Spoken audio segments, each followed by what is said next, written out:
আল্লাহ একদিন জায়গায় বান্দা রে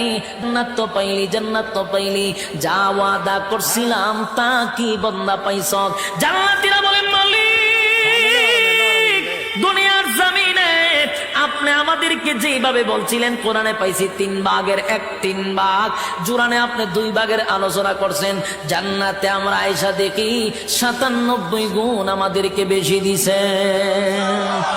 এবার জান্নাতীর আল্লাহর কাছে একটা দরখাস্ত পাঠাবে, মালিক আমরা জান্নাতের ভিতরে গুইরা গুইরা সব নিয়ামত দেখলাম, কিন্তু দুনিয়ার জমিনে আমরা অনেক বন্ধু বান্ধব ছিল যাদের সঙ্গে ব্যবসা করতাম, যাদের সঙ্গে চাকরি করতাম, যাদের সঙ্গে খেলাধুলা করতাম, যাদের সঙ্গে আড্ডা মারতাম, আমি জান্নাত পাইলাম কিন্তু আমার বন্ধুরে গোটা জান্নাত বললাম পাইলাম না। আল্লাহ বলে বান্দারে আরামে আছো ঠিক নই তাহা আরেকজনের খবর লস পাল্লায় কই জাহান্নাম কই আমি একটু দেখতাম, আল্লাহ কই